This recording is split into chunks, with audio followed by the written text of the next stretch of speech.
Sir ఇప్పుడు జగన్మోహన్ రెడ్డి గారు మన సభల్లో చెప్తున్నాను, 2 లక్షల ఉద్యోగాలు ఇచ్చాను, 2,35,000 ఉద్యోగాలు ఇచ్చానని పదే చెప్తున్నారు. దాని మీద మీరేమంటారు? అంటే ఉద్యోగాలు అనేది వాళ్ళ వైసీపీ ఆఫీస్లో ఉన్న ఎంప్లాయీస్కి ఏదన్నా లెక్కేసుకుంటున్నాడో తెలియదు, కానీ రాష్ట్రంలో ఓటు కార్డు ఉన్న యువతకి ఎవరు కూడా ఎంప్లాయ్మెంట్ ఇలా. అంటే ఆయన దృష్టిలో ఏంటంటే ఆయన కింద పనిచేసే వాలంటీర్లు, వాళ్ళ ఆఫీస్లో పనిచేసే ఉంటారు కదా జీతగాళ్ళు, వాళ్ళు లెక్కేసుకుంటున్నాడు. కానీ బయట సామాన్య విద్యార్థులకి ఎంప్లాయ్మెంట్ లేదని ప్రతి ఒక్కరు తెలుసు. ఈ మధ్య కలెక్టర్ ఆఫీస్కి కూడా యువత ధర్నాలు చేశారు, అరెస్టులు చేశారు కూడా. అది టీవీ ప్రెస్ అందరూ తెలుసు. Employment zero. 2 లక్షలు కాదుగా, కనీసం 10,000 మంది కూడా ఇలా ఎంప్లాయ్మెంట్. సంక్షేమ పథకాలు ఇస్తున్నాను అని ఖచ్చితంగా సంక్షేమ పథకాలు ఇస్తున్నారు, కరెక్టే. సంక్షేమ పథకాలతో పాటు అభివృద్ధి పథకాలు కూడా సమానంగా నడవాలి. రైలు పట్టాలలాగా ఓన్లీ ఒక పట్టా మీద నడిచేదట్టే ఉంది. కానీ ఈ సంక్షేమ పథకాలు మాత్రమే చేస్తూ అభివృద్ధి చేయకుండా దాదాపు 10 లక్షల కోట్ల పైన అప్పు చేశారు. ఇది ఎంతవరకు వెళ్ళింది? వాళ్ళు చూపించేది సంక్షేమ పథకాలకు 3.5 లక్షల కోట్ల రూపాయలు. స్థితి అది ఎలా వెళ్ళింది, ఏమైంది? ఇదంతా కూడా ప్రజలు గమనిస్తున్నారు. ఇతనికి పరిపాలన చేత కాదు అనేటువంటి నిర్ణయానికి ప్రజలు వచ్చేసారు. లోకేష్ గారిని ఎలాగైనా ఓడించాలని వైసీపీని అక్షరాలు ఉపయోగిస్తుంది. దీని మీద మీరేమంటారు? కంకణం కట్టుకుంటున్నారు, కానీ అది నెరవేరేది కాదు. ఇప్పుడు ప్రతి ఇంటికి ఈ సంక్షేమ ఈయన గవర్నమెంటుతో సమానంగా వాళ్ళు చేయనటువంటి సంక్షేమ పథకాలు కూడా చేస్తున్నారు. ప్రతి ఇంటిలోనూ ప్రతి మనిషిలోనూ లోకేష్ గారు అనేటువంటి పదం వాళ్ళ ఇంట్లోకి చొచ్చుకుని పోయింది.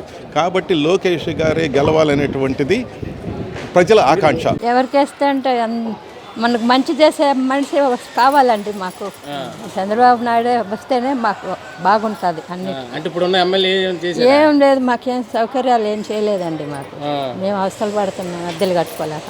అందరూ అద్దెలు ఇంట్లోనే ఉంటాం. ఇల్లు ఇస్తున్నాను అది ఇది అన్నాడు, మాకేమీ లేదండి. ఇస్తానంటున్నారు, ఏమో మనకు తెలియదు, వస్తే కానీ తెలియదు. ఇప్పుడు లోకేష్ గారు లావణ్య గారు పోటీ చేస్తున్నారు, ఎవరు గెలిస్తే బాగుంటుంది అనుకున్నారు? లోకేష్ గెలిస్తే నాకు నచ్చుతుందండి, అందరికి నచ్చుతారండి, లోకానికే నచ్చుతారు. చంద్రబాబు నాయుడే ముఖ్యం మనకు. ఫస్ట్లో బాగా చేసాడు ఆయన. సరే మనం చెప్పకూడదు ఎవరు గెలుస్తారు, మనం తప్పు పడతారు. ధరలు ఎలా ఉన్నాయమ్మా? కరెంట్ ఛార్జీలు ఎక్కువగానే ఉన్నాయండి, అన్నిటికీ భరించలేకున్నాను. ఇప్పుడు ఒకసారి డ్రగ్స్ అంటేనేమో గోవా, హైదరాబాద్, ముంబై అలా ఉండేది. ఈరోజు ఆంధ్ర డ్రగ్స్ కలకల రేపుతుంది. దీని మీద ఏమంటారు? కేవలము జగన్మోహన్ రెడ్డి వ్యూహం ఎలా ఉందని చెప్తానండి.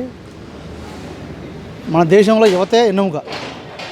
ఈ యువతని ఎవరైతే లొంగ తీసుకున్నామంటే ఆటోమేటిక్గా మళ్ళా నెక్స్ట్ 30 సంవత్సరాలు ఉన్నారు కదా, 30 సంవత్సరాలు మనం గంజాయితో యువతని పాలించవచ్చు అని ఒక అనుకున్నాడు. కానీ రాబోయే రోజుల్లో కేంద్రం దృష్టికి వెళ్ళింది. ఇది జగన్మోహన్ రెడ్డి పాతాళాన్ని తొక్కడం మాత్రం గ్యారంటీ. ఈసారి పాతాళానికి.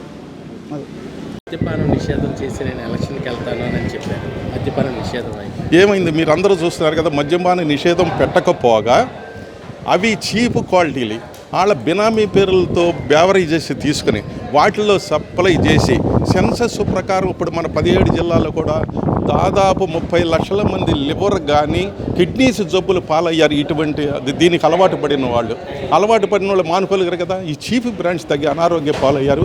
ఇదంతా కూడా మందు తాగే వాళ్ళందరికీ తెలుసు కాబట్టి వాళ్ళు కూడా వ్యతిరేకత వచ్చింది. సార్ రాజధాని ఇక్కడే ఉంటుంది అని ఎలక్షన్ అప్పుడు చెప్పారు. ఈరోజు రాజధాని నిజమే, రాజధాని ఇక్కడే ఉంటుంది, రామకృష్ణారెడ్డి గారు ఇక్కడే ఉంటుంది నేను జగన్తో చెప్పుకుంటా దీర్ఘాలు తీసిన ఆయన ఏమయ్యింది? ఇప్పుడు ఏమంటున్నాడు? ముఖ్యమంత్రి గారి నిర్ణయం నువ్వెలా చెప్పావు? ముఖ్యమంత్రి గారు ఇల్లు ఇక్కడే కట్టుకుంటున్నారు, ఇక్కడే రాజధాని ఉంటుంది చెప్పు. 3 రాజధానులు 3 ముక్కలు ఆట ఆడుతున్నారు.